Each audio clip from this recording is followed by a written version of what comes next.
BTS মেম্বার্সরা সবাই Christmas special ওয়েভার্সে একসাথে লাইভে এসেছিলেন। তো বিটিএস মেম্বার্সরা একসাথে ওয়েভার্সে লাইভে এসে আর্মিদের সাথে কি কি বললো ও করলো সেটা আজকে আমরা বাংলাতে জানতে চলেছি। বাট এর আগে বিটিএস এর একজন রিয়েল আর্মি হয়ে থাকলে ভিডিওটিতে একটি লাইক করে চ্যানেলটিকে সাবস্ক্রাইব করে পাশে থাকা বেল আইকনটিকে বাজিয়ে রাখো।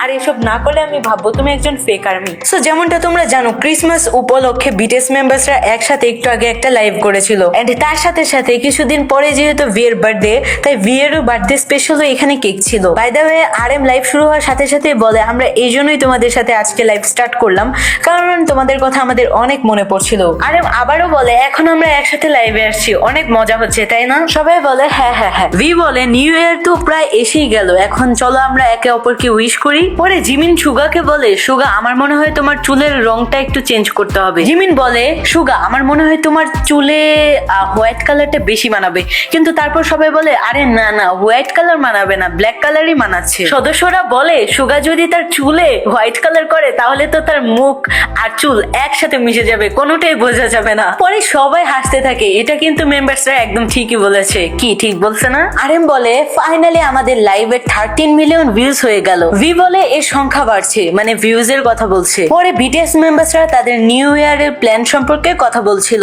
পরে সদস্যরা বলে যে তাদের অ্যালবাম খুবই জলদি আসছে, কিন্তু এই ব্যাপারে তারা বেশি কিছু রিভিল করতে পারবে না। জিমিন বলে কিছুদিন আগেও আমরা আলাদা আলাদা ছিলাম, একসাথে পারফরমেন্স করতে পারতাম না, বাট এখন আমরা একসাথে নাচ করছি, গান করছি, পারফরমেন্স করছি। এটা ভীষণ ইন্টারেস্টিং তাই না? পরে সদস্যরা নিজেদের মধ্যে আলাদা আলাদা ভিন্ন ভিন্ন টপিক নিয়ে কথা বলছিল। পরে জেহোপ বলে আরে তোমরা এটা কি করছো, যে কোনো একটা টপিক নিয়ে কথা বলো, এতগুলো টপিক নিয়ে কথা বললে আর্মিরা বুঝতে পারবে না। ভাই জেহোপ একদম মনের কথা বলছে, থ্যাংক ইউ জেহোপ। জেহোপের এই কথা শুনে জিন বলে যে ভাই দুনিয়াও বদলাচ্ছে, তাই নতুন নতুন টপিক নিয়ে অবশ্যই কথা বলা উচিত। পরে সুগা বলে মনে হয় আমাদের বড় কিছু একটা অ্যানাউন্সমেন্ট করতে হবে। পরে সদস্যরা বলে ইয়ার ভাই আমাদের কাছে এমন কোনো কিছু নেই যে অ্যানাউন্সমেন্ট করা যাবে। পরে ভি বলে চলো ইয়ার আজকে আমরা আমাদের নিউ ইয়ারের প্ল্যান গুলো আর্মিদের সাথে শেয়ার করি। জংকুক বলে সিরিয়াসলি ভাই? ভি বলে আচ্ছা আচ্ছা বেশি না, একটু তো বলা যায় আর্মিদেরকে। পরে জংকুক বলে এবার নিউ ইয়ারে আমার প্ল্যান হচ্ছে এবার আলাদা কোনো কান্ট্রিতে কনসার্ট করতে যাওয়া। পরে জেহোপ বলে ভাই তোমরা কত তাড়াতাড়ি টপিক গুলোকে ড্রপ করছো।